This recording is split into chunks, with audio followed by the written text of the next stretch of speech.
దేవరాగం జ్ఞానయోగం వ్యాసపీఠం బహువేదశాస్త్రం బోధామృతహిత శ్రీమన్నారాయణం శివగౌరీ సంభాషిత సకల పురాణం అష్టాక్షరి పంచాక్షరి మంత్రావరణం అఖిల దేవతా సంస్తుతి పారాయణం జయమంగళకరమీ ప్రవచన శ్రవణం అనుదినము శుభము సుఖము జీవన గమనం దేవరాగం జ్ఞానయోగం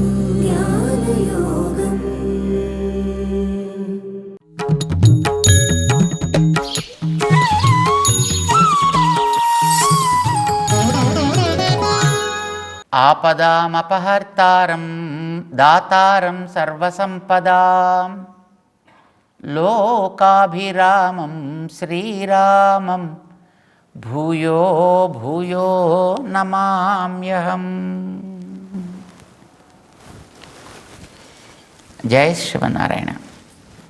ప్రియ భగవద్బంధులారా, ధనుర్మాసం సమీపిస్తోంది. మనందరికీ రమ్మని పిలుస్తోంది మనందరినీ గోదాదేవి. గోదాదేవి ఆచరించిన అతి సుందరమైనటువంటి వ్రతం, పరమ సాత్వికమైనటువంటి వ్రతం, సకల ఫలప్రదమైనటువంటి వ్రతం ధనుర్మాస వ్రతం. ఈ ధనుర్మాసం వ్రతం వల్ల భగవద్ అనుగ్రహం పరిపూర్ణంగా లభిస్తుంది. మనం ప్రార్థన చేసిన వాటిని భగవంతుడు చక్కగా నెరవేరుస్తాడు అనేది నియమం. ఎవరో ఎన్నో ఏవో చెప్తుంటారండి, ఆ చెప్పినవన్నీ అట్లాగా అవుతాయా ఏమిటి అని అనిపిస్తుంది.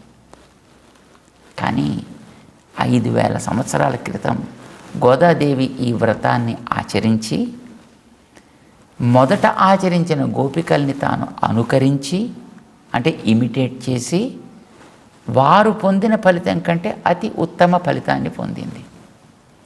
గోపికలు పొందింది ఒకనాడు శ్రీకృష్ణ అనుగ్రహాన్ని, సాక్షాత్కారాన్ని. కానీ అది అనుకరించినటువంటి గోదాదేవి సాక్షాత్తు అర్చామూర్తిగా వేంచేసి ఉండేటటువంటి శ్రీరంగనాథుడి చేత ఆవిడ అక్కడికి శ్రీరంగం చేరుకుని, శ్రీవిల్లిపుత్తూరు నుంచి విగ్రహ రూపంలో ఉండేటటువంటి స్వామిని కళ్యాణం చేసుకుని పాణిగ్రహణం ద్వారా ఆ తర్వాత స్వామి యొక్క శ్రీచరణాల్లో తాను అంకితమైపోయింది, లీనమైపోయింది. పాపం తండ్రి గారికి భయం వేసింది, బాధ వేసింది. గోదాదేవి వాళ్ళ తండ్రి గారు పెరియాళ్వారు అనుకున్నాం కదా, విష్ణు చిత్తుల వారు అని అనుకున్నాం కదా. వారు వివాహ కార్యక్రమం అంతా జరిగే వరకు సంతోషపడ్డారు. కానీ తర్వాత ఉత్సవమూర్తులతో పాటు కలిసి గోదాదేవి గర్భాలయానికి వెళ్ళి స్వామిలో చేరిపోయేటప్పటికీ పాపం దుఃఖాన్ని తట్టుకోలేకపోయారు. అయ్యో ఏది మా పిల్ల, ఏది మా పిల్ల ఆక్రోశించారు. రంగనాథుడు సమాధానం చెప్పాడు, మా అమ్మగారు అర్పించిన తర్వాత మరి మాతో ఉండాలి కదండి ఆమె అని. అది సరేనయ్యా, మిగతా అల్లుళ్ళలాగా మేము అల్లుడిని చూసుకోవాలి కదా, అమ్మాయిని చూసుకోవాలి కదా అంటే మరి ఏం చేయమంటారు? ఏం చేయమంటావేంటి, మళ్ళీ మా గోదాదేవిని మాకు చూపించు, మరి నువ్వు కూడా మాకు దర్శనం ఇవ్వవయ్యా. మరి దర్శనం ఇవ్వడం అంటే మరి మీ దగ్గరే ఉండమంటారా ఏమిటి? చాలా సంతోషం మాకు. మొదటి ఇల్దరికపు చరిత్ర. సరే, మరి మా ఊరు వచ్చి మాతో పాటు ఉండాలి కదా, మరి మీరు రమ్మంటే తప్పకుండా వస్తాను, రావాలి.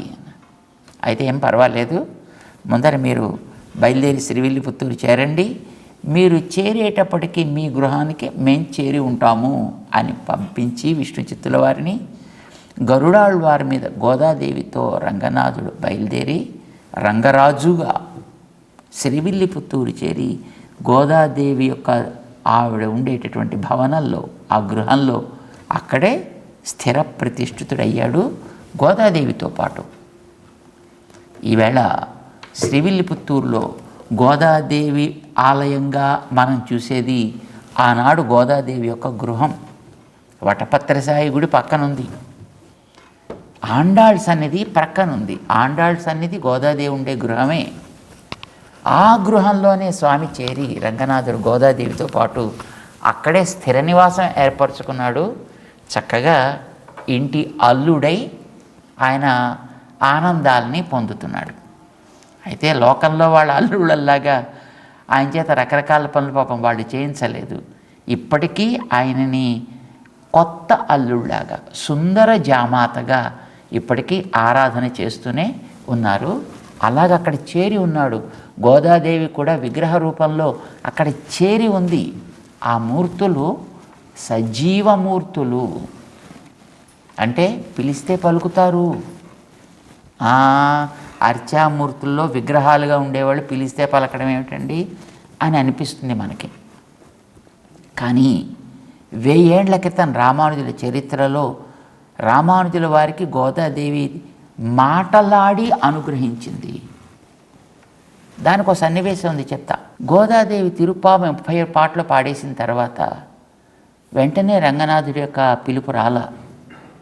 కానీ ఆ ఆలస్యాన్ని గోదాదేవి తట్టుకోలేక మరో 143 పాటలు పాడింది, నాచియార్ తిరుమొഴി అనేటువంటి పేరుతోటి.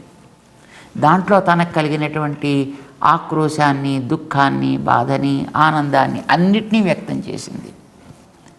ఆ వ్యక్తం చేసే సందర్భంలో ఓ 10 పాటలు తమ ఊరికి పక్కనుండేటటువంటి సుందరబాహు స్వామి అని అంటారు.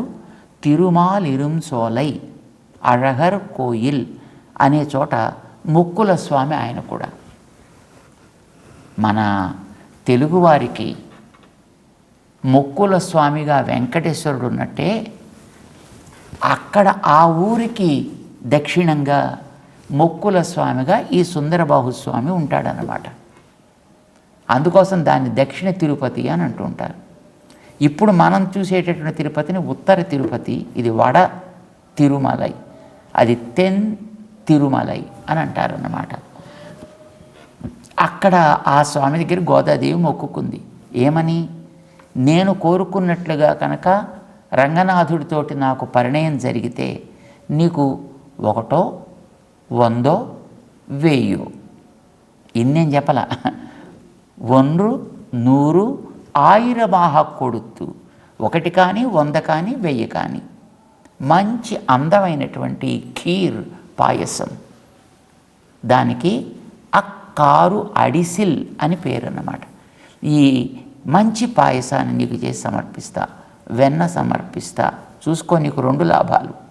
మిగతా వాళ్ళ కోరికలు తీరిస్తే ఆ తీరిన కోరికతోటి వాళ్ళు నీ నుంచి వెళ్ళిపోతారు. కానీ నా కోరిక తీరిస్తే నీకు 2 లాభాలు. 1 పాయసం లభిస్తుంది, ఆ తర్వాత నీ సేవలో నిరంతరము గడుపుతూ నేను కూడా ఉంటా. సేవ 2 లాభాలు కనుక నా కోరిక తీర్చవయ్యా అని మొరుక్కింది. ఈవిడ మొక్కుబడికి ఫలితం ఇచ్చినట్లుగా రంగనాథుడితో గోదాదేవికి వివాహం జరిగింది. కానీ ఆశ్చర్యం ఏంటంటే వివాహం జరగగానే గోదాదేవి నేరుగా రంగనాథుడిలో చేరిపోయింది. ఆవిడ మొక్కింది కానీ మొక్కు తీరలే. 4000 ఏళ్ళు గడిచాయి, మధ్యలో ఎవరు దాన్ని గమనించలే. 1000 ఏళ్ల క్రితం రామానుజాచార్యుల వారి కాలంలో ఈ గోదాదేవి యొక్క చరిత్రను వారు చూసినప్పుడు తెలిసింది, గోదాదేవి మొక్కింది కానీ తీర్చుకోలేకపోయింది, కొరత మిగిలిపోయింది. అయ్యో, మన ఇంట్లో ఎవరైనా ఒకళ్ళు అలాగ ఏదైనా అనుకుంటే తీర్చడం మిగతా వాళ్ళ బాధ్యత కదా. మనం అందరం గోదాదేవి కుటుంబ సభ్యులం కనుక పోనీ మనం తీరుద్దాం అని రామానుజులు వారు అనుకుని సుందరబాహు స్వామి దగ్గరికి వెళ్ళి 1000 గంగాళాలతోటి చక్కటి పాయసాన్ని తయారు చేసి సమర్పణ చేశారు. ఇది జరిగింది అని మళ్ళీ అమ్మకి చెప్పాలి కదా. ఆవిడ సజీవంగా శ్రీవిల్లిపుత్తూరులో ఉంది కదా, కనుక అక్కడికి వెళ్ళి చెబుదాం అని ఈ ప్రసాదాన్ని తీసుకుని మళ్ళీ శ్రీవిల్లిపుత్తూరు చేరి గోదాదేవి దగ్గర సమర్పించి, అమ్మా, ఆనాడు నువ్వు మొక్కావు, దాన్ని ఈవేళ తీర్చడం జరిగింది. నువ్వు కూడా గతంలో ఏదో ఒకనాడు జరిగిన దానికి జరగవలసినటువంటి ఉత్తర క్రియలని నువ్వు కూడా చేసావు కదా. అన్రు అడిపోత్తి ఇన్రు యాం వందోం అంటూ 24వ పాటలో ఎప్పుడెప్పుడో జరిగిన సన్నివేశాలకి నువ్వు ఆ వేళ నువ్వుండే రోజుల్లో మంగళం పాడావు కదా, అలాగే 4000 ఏళ్ల క్రితం నువ్వు మొక్కినటువంటి మొక్కుని ఈవేళ మాకు తెలిసింది మరి ఇప్పుడే కదా, అందుచేత మేము దాన్ని తీర్చామమ్మా, ఈ రకంగా నీవు చేసిన వాగ్దానం పూర్తి అయింది సుమా అని నమస్కారం పెట్టారు. ఆశ్చర్యం, గర్భాలయంలో ఉండేటటువంటి ఆ గోదాదేవి యొక్క అర్చా విగ్రహ మూర్తి అక్కడి నుంచి ముందుండేటటువంటి మంటపంలోకి వచ్చి ఆ మంటపంలో నిలబడి, అన్నా, సోదరి చేసిన ప్రతిజ్ఞని సోదరుడు నెరవేర్చినట్టుగా నేను చేసిన ప్రతిజ్ఞని నా తరఫున నువ్వు నెరవేర్చి నాకు సోదరుడు అయ్యావయ్యా అని ఆయన్ని సంభావించి అక్కడ ఉండేటువంటి అర్చక ప్రవరుల చేత వారికి చక్కగా తీర్థము, శఠారి, మర్యాద, పరివేష్టనం, ప్రసాదం వీటన్నిటిని కూడా అనుగ్రహింపచేసింది. ఆనాటి నుంచి రామానుజుల వారిని కోయిల్ అన్నా, శ్రీరంగానికి చెందిన గోదాదేవి యొక్క అన్నగారు అని అంటారు అన్నమాట. అంటే గోదాదేవి స్పందిస్తుంది, ఆవేళ స్పందించింది. అంటే 1000 ఏళ్ల క్రితం దాకా కూడా గోదాదేవి మాట్లాడుతూ మనకి సాక్షాత్కరిస్తోంది. ఆవిడ చెప్పిన మాటల్ని విని అర్చామూర్తి కదిలి ఆమెను వివాహమాడింది.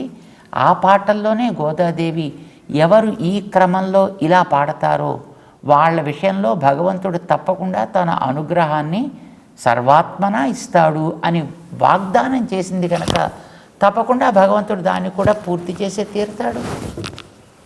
ఎన్నోసార్లు గోదాదేవి వాన కోసం పాడిన పాటల్ని పాడి దాని ఫలితాన్ని కూడా మనం చూసాము సాక్షాత్గా. రామానుజుల వారి కాలంలోనే ఈ సన్నివేశాన్ని విని చూసి ఆనందించినటువంటి మహనీయులు చాలామంది పెద్దలు ఉండేవారు. అందులో పరాశర భట్టర్ అనేటటువంటి ఒక మహానుభావులు కూడా ఉండేవారు. చాలా గొప్ప భక్తులైన ఆయన ఒకనాడు గోదాదేవిని గురించి ఏదైనా ఒక పాటని చెప్పండి, ఒక పద్యాన్ని చెప్పండి, తద్వారా గోదాదేవి యొక్క అనుగ్రహాన్ని మేము పొందడానికి వీలవుతుంది అని అడిగారట ఒకసారి. ఎప్పుడు అంటే వారు శ్రీరంగంలో అక్కడ ఉండేటువంటి ఆ నిర్వాహకులు చేసే కొన్ని అడ్మినిస్ట్రేటివ్ నిర్వాహక సంబంధమైనటువంటి లోపాలను చూసి వారు సవరించాలనుకుంటే అది సరిగ్గా కాకపోతే వారు అక్కడి నుంచి తిరుమాలింజోలకి వెళ్ళిపోయి తిరుక్కోస్టియూరు వెళ్ళి అక్కడ ఉంటూ ఉండేవారట.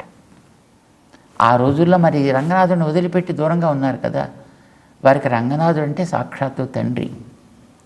రంగనాయిక అంటే శ్రీరంగనాయకి అంటే సాక్షాత్తు తల్లే, తల్లిలాగా కాదు తల్లే.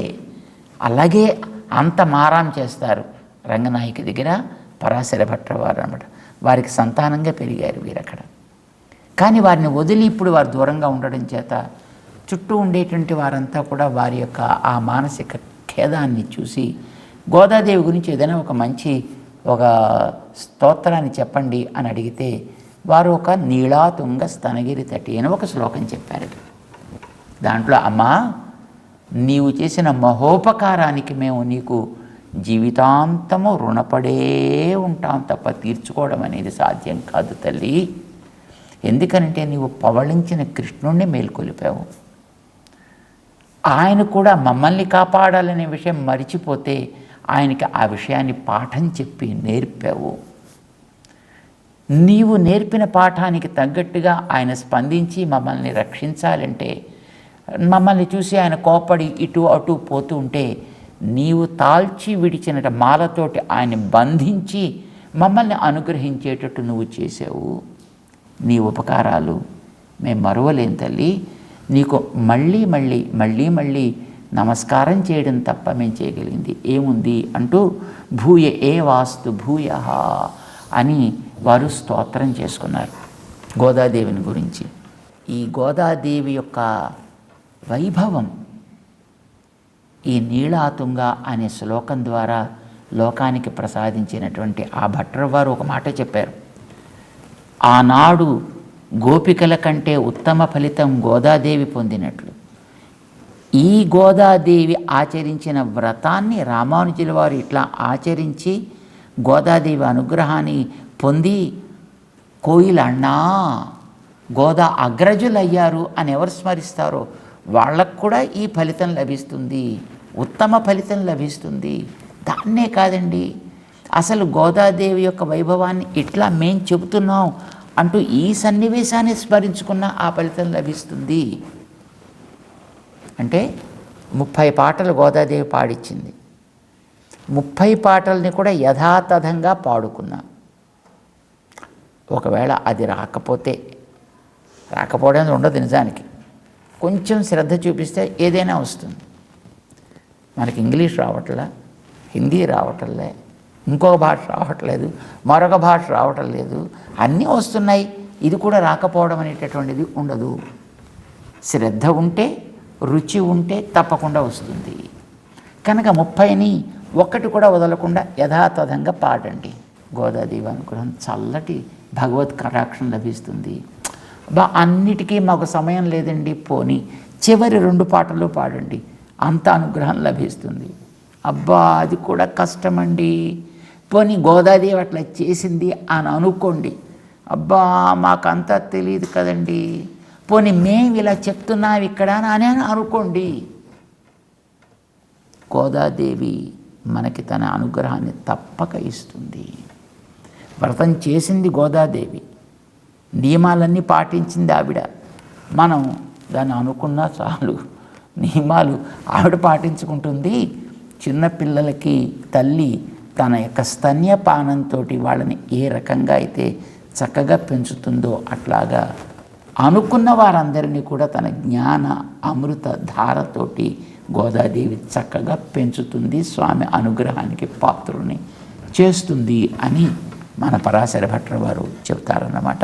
ఇందులో ప్రతిరోజు గోదాదేవి పాడినట్టే ఒక్కొక్క పాటని మనం కూడా పాడుకుంటూ ఆ పాటలో ఏం చెప్పింది దాన్ని అతి విస్తృతంగా మన పెద్దలు అనుభవించారు.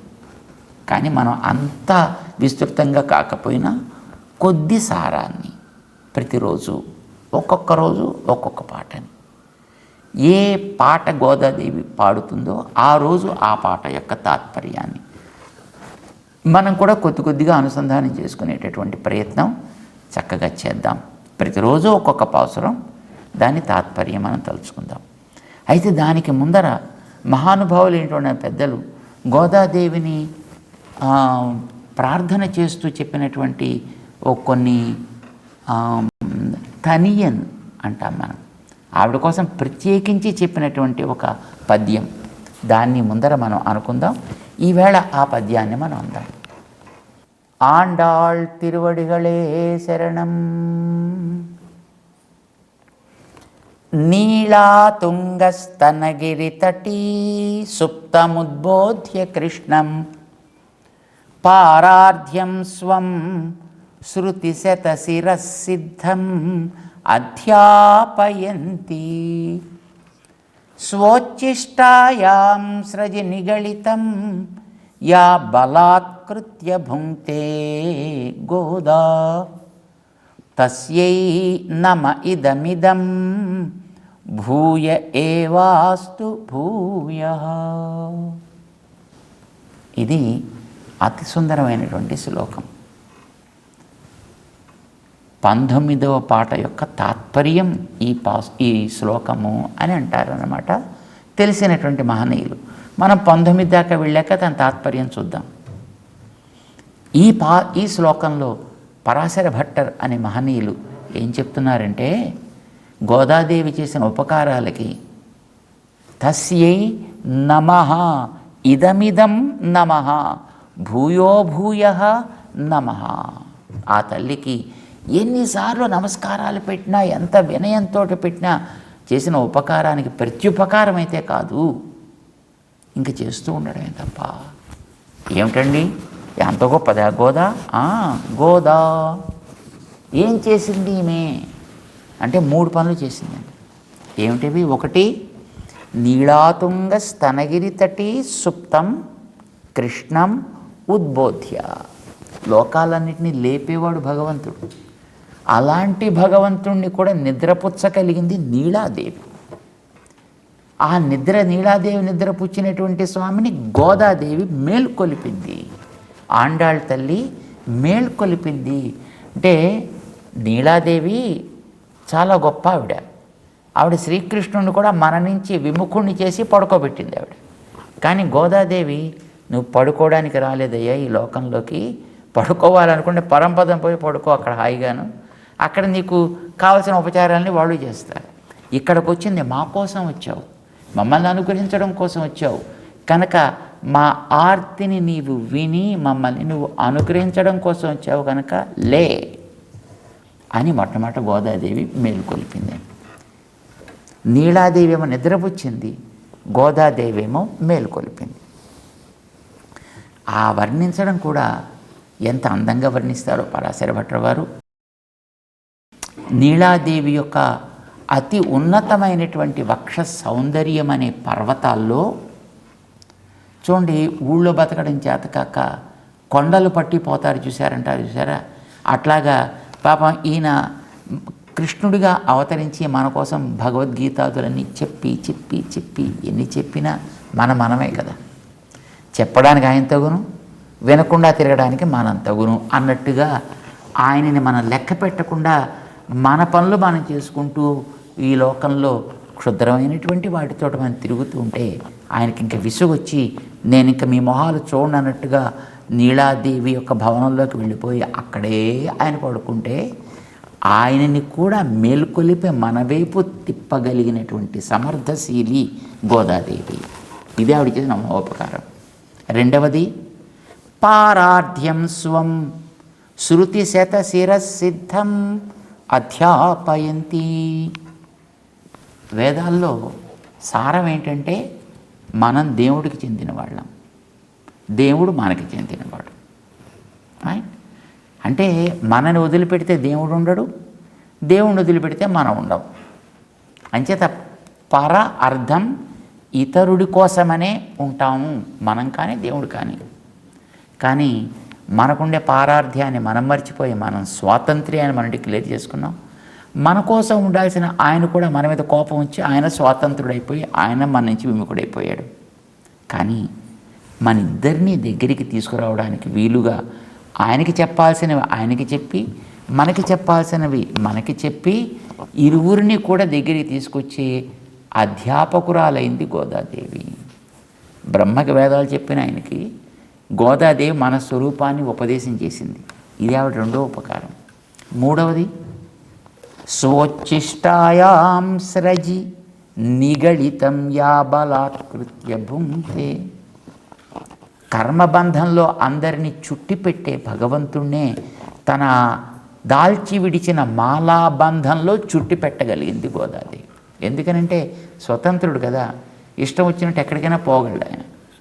అంచేత మన మధ్య ఉండడం ఆయనకి ఇష్టం లేక నేను మీ మధ్య మీ మొహాలు చూస్తూ ఉండను, నేను వెళ్ళిపోతా అనంటే నీ ఇష్టం వచ్చిన వెళ్ళడానికి కోసం నువ్వు రాలేదయ్యా ఈ లోకంలోకి, మమ్మల్ని అనుగ్రహించడానికి నువ్వు వచ్చి తీరవలసిందే అని ఆయన ఇష్టం వచ్చినట్టు పోకుండా బలిష్టమైన ఏనుగుని మంచి దృఢమైనటువంటి త్రాళ్లతోటి కట్టినట్టుగా తాను తాల్చి విడిచినటువంటి ప్రేమత్రాటితోటి శ్రీకృష్ణుడిని బంధించి మన వైపు తిప్పగలిగేట్టుగా చేసింది గోదాదేవి.